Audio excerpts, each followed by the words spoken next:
MicroStrategy bukan perusahaan biasa. Ini adalah entitas yang telah mengukir ceruk unik untuk dirinya sendiri di dunia keuangan modern.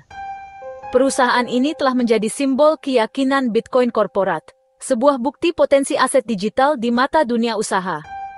Di bawah Michael Saylor, perusahaan ini bertransformasi dari perusahaan perangkat lunak yang relatif tidak jelas menjadi pemegang Bitcoin korporat terbesar di dunia. Sebuah langkah yang mengejutkan dan memikat para pengamat pasar.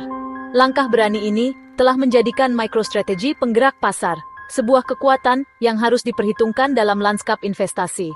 Dengan harga sahamnya kini sangat terkait dengan nasib Bitcoin, kinerja MicroStrategy menjadi barometer untuk sentimen investor terhadap mata uang kripto. Para pendukung memuji strategi ini sebagai visioner, sebuah langkah berani yang akan membuka jalan bagi adopsi korporat yang lebih luas. Sebuah lindung nilai terhadap inflasi, sebuah cara untuk melindungi nilai modal di tengah ketidakpastian ekonomi. Namun, para kritikus menyebutnya sembrono dan sangat tidak stabil, menyoroti risiko yang terkait dengan strategi investasi yang begitu terkonsentrasi. Tindakan perusahaan ini beriak di seluruh pasar kripto, memengaruhi sentimen investor dan dinamika pasar secara keseluruhan, membuat kesehatan keuangannya menjadi masalah kepentingan global yang dipantau oleh para analis, investor, dan regulator di seluruh dunia. Taruhan Bitcoin MicroStrategy adalah studi kasus dalam tabrakan keuangan tradisional dan aset digital, sebuah eksperimen yang sedang berlangsung dengan implikasi yang luas. Perbendaharaannya tidak hanya terdiversifikasi. Ini adalah taruhan besar pada satu aset tunggal. Hampir seluruhnya adalah Bitcoin, sebuah strategi yang belum pernah terjadi sebelumnya dalam dunia keuangan korporat. Masa depan perusahaan dan mungkin stabilitas pasar kini terikat erat dengan kinerja aset digital yang paling fluktuatif di dunia. Kini bergantung pada harga Bitcoin, menciptakan hubungan simbiosis yang mendefinisikan lintasan perusahaan.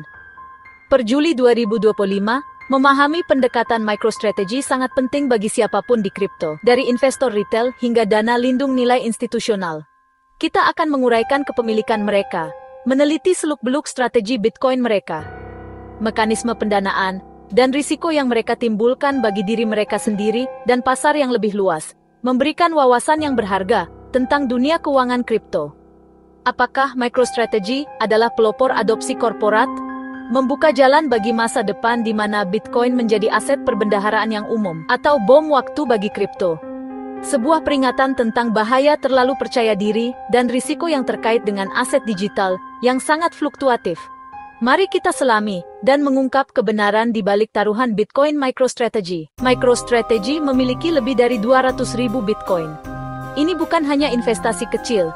Ini adalah kepemilikan yang sangat besar yang menempatkan mereka di antara pemegang Bitcoin terbesar secara global. Lebih dari 1% dari semua yang akan pernah ada. Ini adalah bagian yang signifikan dari total pasokan Bitcoin yang terbatas, yang berjumlah 21 juta koin. Konsentrasi ini memberikan pengaruh besar kepada perusahaan, menjadikannya paus pasar sejati. Tindakan mereka dapat menyebabkan riak di seluruh ekosistem kripto.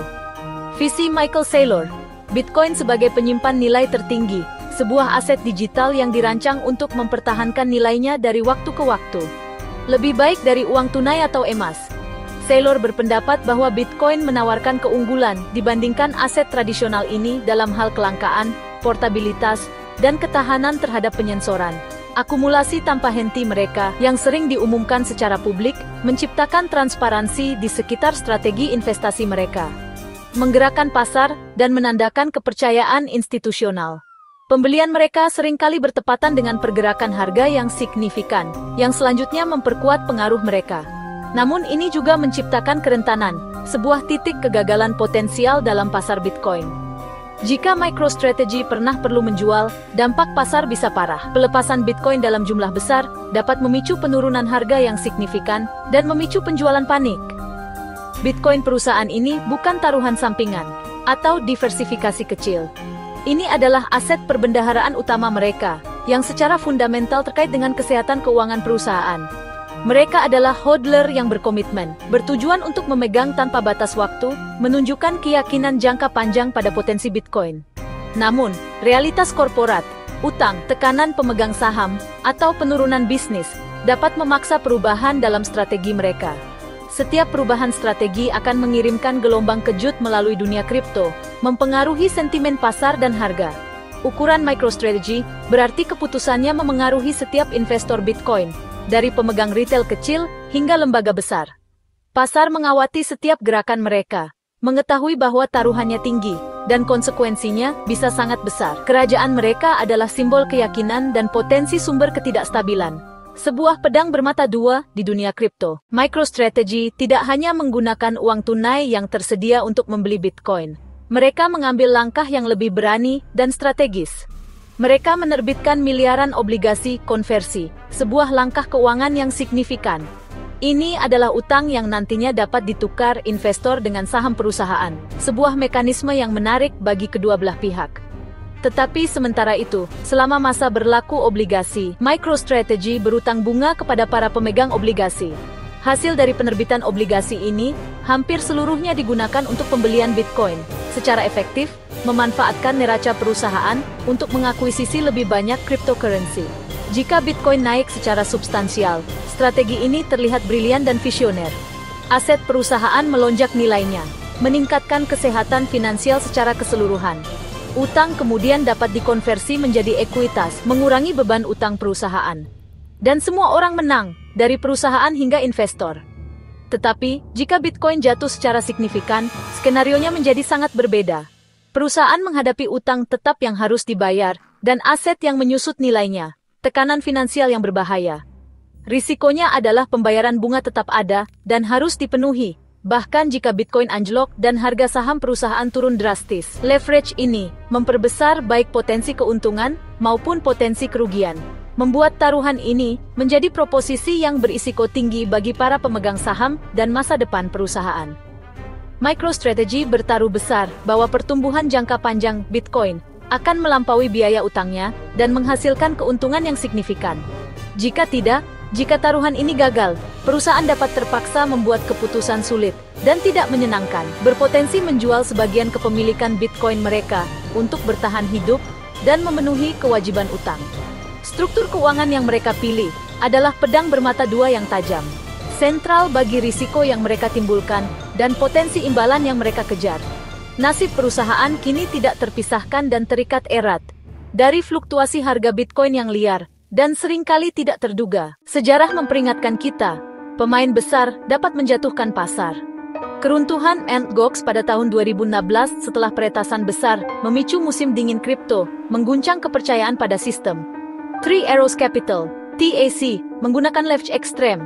Ketika pasar berbalik pada tahun 2022, keruntuhannya menyebabkan efek domino, membuat perusahaan lain bangkrut.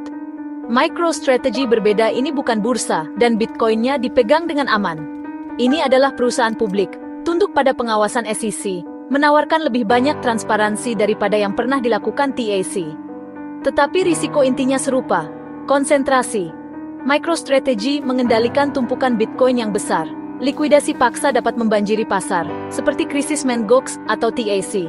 Jika MicroStrategy menghadapi panggilan margin atau kebangkrutan, menjual Bitcoin-nya dapat menjatuhkan harga dan memicu penularan. Pelajaran, ketika satu entitas memegang sebanyak ini, seluruh ekosistem terpapar.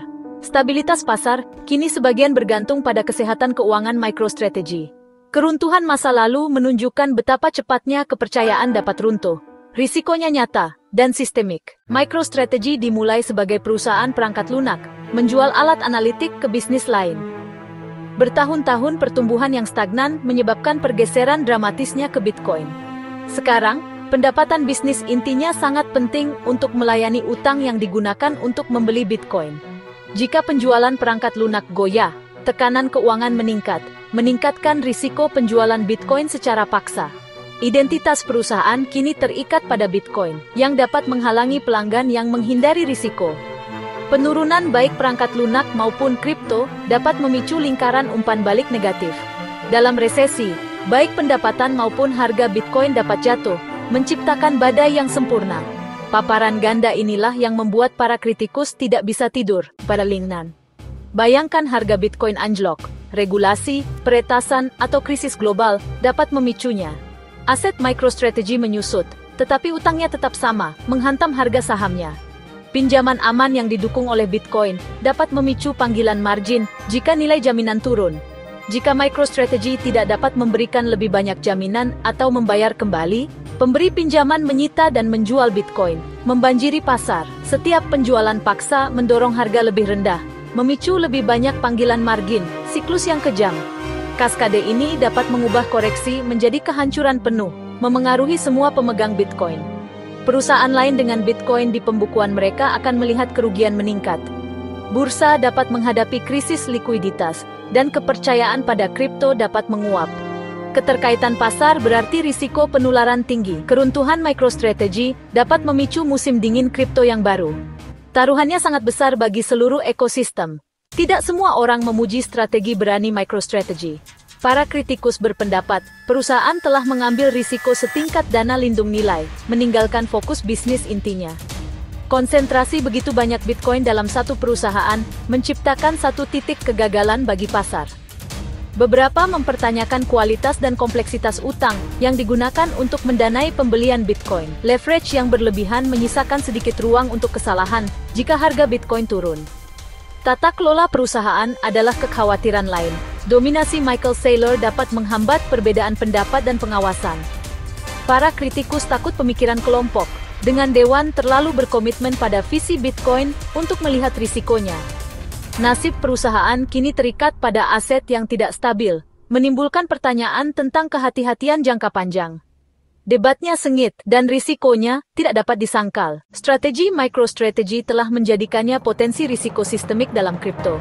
Kesehatan keuangannya kini terkait dengan stabilitas seluruh pasar. Risikonya bukan niat jahat, tetapi kerapuhan, utang dan leverage yang dibangun di atas aset yang tidak stabil.